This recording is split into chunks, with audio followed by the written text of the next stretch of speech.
Well, hi, and welcome to another session of Uncommon Knowledge for Seniors. Today we have Andy Mosman. Andy's the owner and principal of Right at Home uh,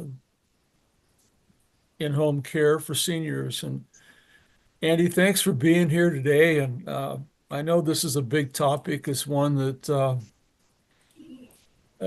from my chair, they say 80% of the people that are retiring want to stay in their home. They don't want to go out or into some kind of another environment. And I'm surprised it's that low. I would think it'd be a lot more people really would prefer to have that whole thing. And whether or not it's realistic, I guess, is certainly where you come in. But that said, how'd you get involved in this? I know you talked about your family being in the business for years, and what's that look like for you? Yeah, thanks, Jim. Yeah, it's a real honor to be here with you today and chat with you. So, so my journey kind of began with caring for my grandmother in her home, and I was a freshman in college when she got really sick. She had pancreatic cancer, actually, and she beat it the first time, but then it came back, and it fell upon me to be her primary caregiver. And at that time, I was 18, 19, right? I didn't have much understanding of what to do or what, resources at all that I could tap into to help me with her. And I cared for her for over a year and while she was on hospice and up to the point of her death. So for me, that was really the crucible moment when I determined that this was something that I wanted to do. Just, I was very interested in it. Kind of opened my mind to the whole business of caring for people. And a lot of caregivers have that moment where they kind of come to terms with the fact that, hey, I don't just want to do this for my family. I want to make this a career. So that's where I kind of started and what got me interested in it. So then I went to school, studied science at the U of O, and wanted to be a physician's assistant. So I went into healthcare, but determined after a while that it wasn't quite for me. And my parents opened a ride at home franchise in Eugene back in 2012. So I helped them with that outfit there for about 7, 8 years and learned all about home care and how to do it professionally and how to do it right. And then at that point, I ended up moving to Bend, and I'm the owner now of Right at Home Bend. So that's how I got here. Oh, great. It's always that impetus being the family background, and things that you involuntarily got involved with. It had to be what you had to do, and I know I certainly had the same thing with my parents, and it's a pretty impactful issue, and I think until you've been down that road, it's going to be a hard thing to really understand and really get around. I guess from your chair, you're going to have to really have folks establish a trust with you, and I think is it is it a lot just telling your story and say, this is how I got started and this is why I do this? And is that pretty much the the conversation with your clients as they contact you? Is that your Yeah. start pretty much? Oh, absolutely. It's all about relationship building and trust. Our caregivers go into people's homes, provide in-home care for them there. So there's really a level of um, comfortability that people have to have with you and with the caregivers that come in. So that's a lot of what we do is that trust building and just getting people able to accept the help. I think a Yeah. lot of folks as they age have relied upon themselves and it's tough to reach out for help when you need it. It really is. I mean, it's hard for me too. It's hard for anyone. So what I like to say is if you can just accept a little bit of help, we can keep you at home. That's that's really what it boils down to. And one of the things I wish I had when I was a kid caring for my grandma was just more support. I had no idea that in-home care existed, that it was even a thing. We had nurses and doctors through hospice at that point, but the non-medical in-home care is a realm that I didn't even know was around, and I You're wish I right. had. Yeah, Yeah, and that's part of this whole thing too, is being able to have folks understand that, and it goes into the whole VA thing as well. That's another thing. I remember my mother had uh, my dad was a World War II vet. Therefore, she has his benefits. She didn't know yes, that. I right, didn't know that, and a lot of people don't know that. It's or they have this idea that they want to somehow don't need that help, and they don't want to bother with that, and yet it's their own benefit that they've certainly earned.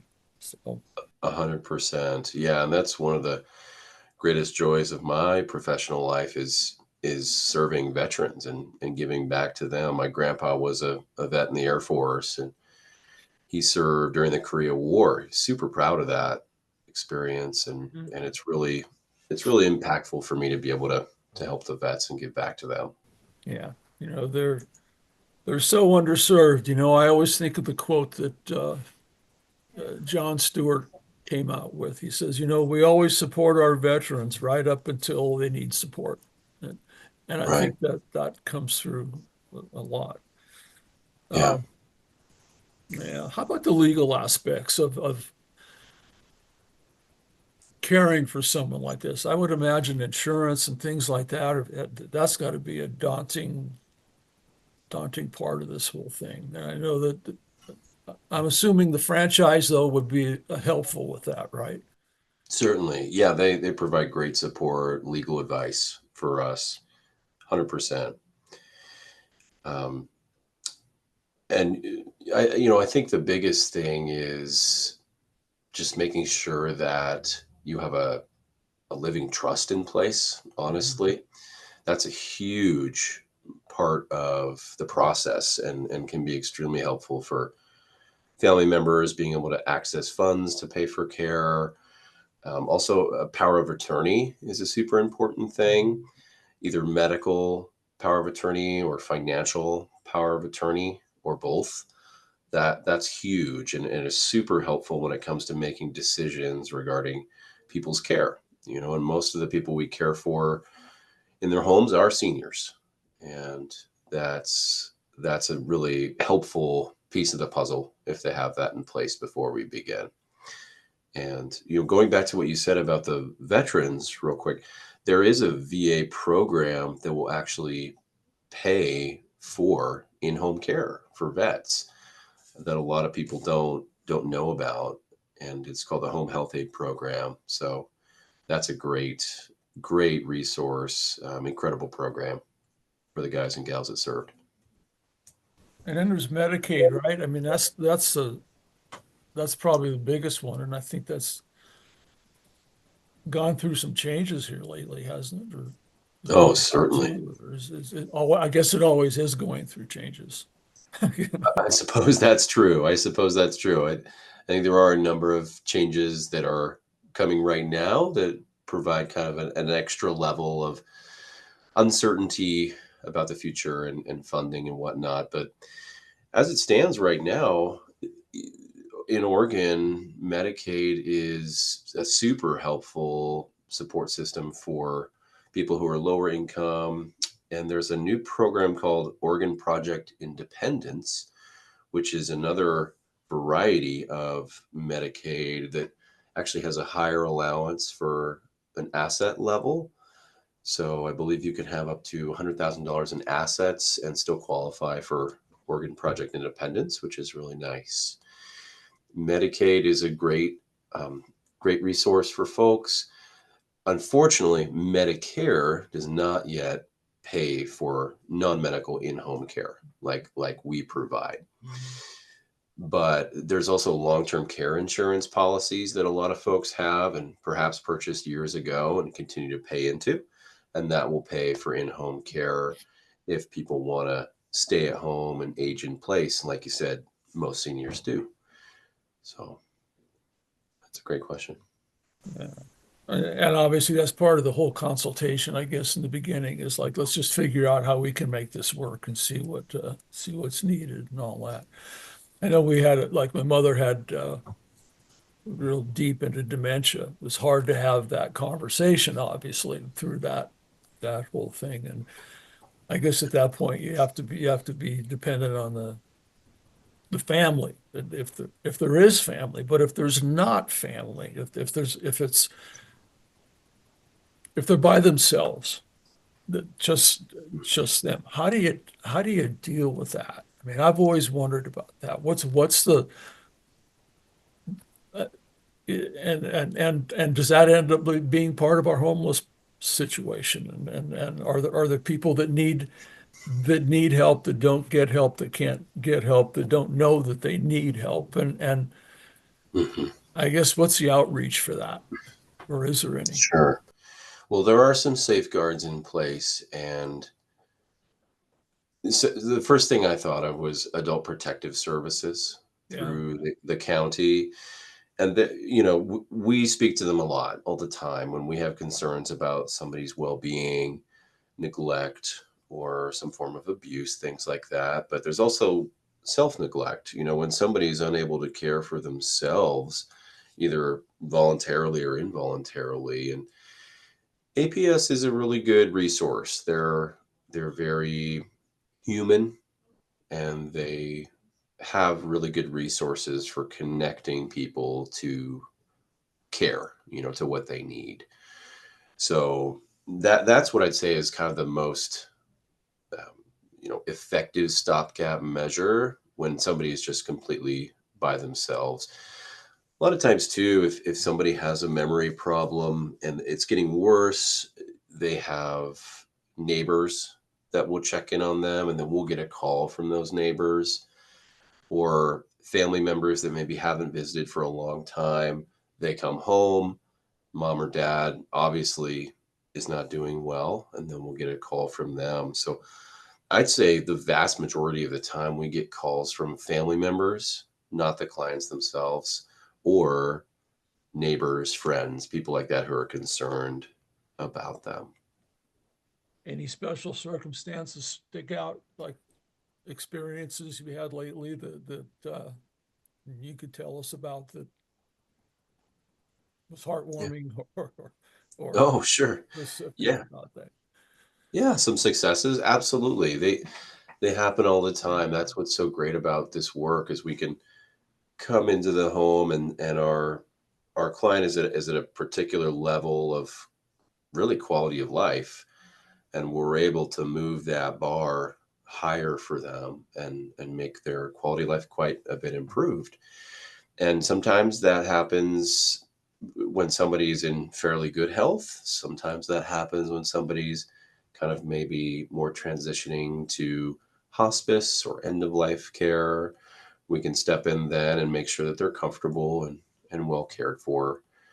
And one of the greatest successes there I can think of is my one particular instance I think of all the time is I cared for my kindergarten teacher, actually.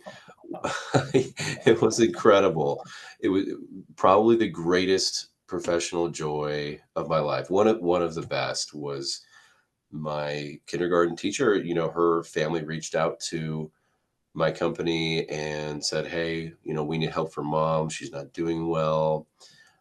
And at that time, we had no idea what the connection was. And then once I went into the home and met with her and her mom, we realized how we knew each other. That I'd been in her mom's kindergarten class back in the Oh day. boy. It was crazy. I mean, it was like 30 years ago, and this woman still remembered me from that Oh yeah. time. And shared some stories, and it was a really special experience for me. And I was there the night that she passed, and I helped to create a care plan for her, and a schedule of caregivers that were there 24 hours a day, and we kept her comfortable. and in her own home, until she was able to pass away, and she lived in that home for 50 years. So that's usually where people want to be, surrounded by family and well taken care of in their home. So What a gift, Andy. yeah. Seriously, it's just so amazing. I just thank you for doing this, and it's something that we're all going to face it one way or another, and it's might as well get ahead of it and be ready for it. And I think is there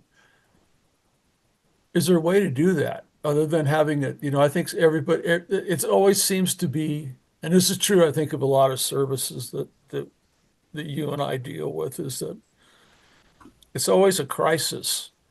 And Hmm. and that's apart from the whole emotional thing, but it's like, is there a way to, or are there things to do? I mean, obviously there's trust and planning and all that kind of stuff, but are there things like that are maybe a little more obvious that don't get done that could be done? Well, and to the point that you made, it's so true that most of the calls we get are from people in crisis, really. Uh, and a lot of times it's maybe a family caregiver that's been caring for their loved one for months or years, and they're kind of reaching a burnout phase. And that's one thing I would love to educate everybody about, is that in-home care is here. It's available regardless of your income level, regardless of your background in life. It's available, and it's here to support people. And something that I wish I knew when I was a kid, I wish it existed. And a lot of a lot of doctors, primary care doctors, will recommend home care to their patients. So that's a big point of education, I'd say. That was not recommended to us in my situation, but in a lot of cases it is. And then just trying to get out there as much as I can and educate people. I'm doing a talk at Parkinson's Resources of Oregon this month for fall prevention. Parkinson's Resources of Oregon is an incredible They nonprofit. really are. Yeah. Yeah, PRO. They're amazing, and they offer in-person support groups and also online classes, exercise classes, mental emotional support, that kind of thing. So PRO is great. And then, yeah, I mean, just trying to get out there as much as I can. Sun River has a really neat educational series called Sun River U. So I'll be there later this month in April to talk with them, and just try to get out in the community as much as we can. Well, I think being approachable is certainly a big part of that whole thing too, right? I mean, being able to be there to answer those questions, and knowing that you're there to answer those questions. And I think that's part of the, maybe fighting the reluctance. It's a generational thing. I know that a lot of folks that I know that are of my ilk and my generation, and then parts of what I have to deal with them, like the guys I play golf with and all that. It's just it's like, I don't need that, I don't know about, and then, but you're right, to your point, where it becomes something that they can't deal with anymore, and they have to reach out, and then you have the crisis, and then there you are. But Yeah, I think, yeah. though, that if people know that they really, really want to stay in their home, and they uh, like I always look at the physical aspects of it. You got a tri-level and you're going to stay in your home. Well, that's probably not going to work, Hmm. Right. realistically, or it could certainly be better if we maybe looked at some different options. Yeah, And once absolutely. again, they have to actually see that. They have to say, well, I could be here, I could be there, I could be in this, this property, and it's going to allow that, and whether you have physical capabilities or incapacities or not, it's still going to be easier to get around in a single level home than it is to to not. And I had Yeah, to deal with that. absolutely. Yeah. Well, Andy, I know there's so much we could talk about. It's a confounding situation, I think, and a lot of Yeah. times we just need to face it and realize that this is part of what's going to have to happen. And I Yeah.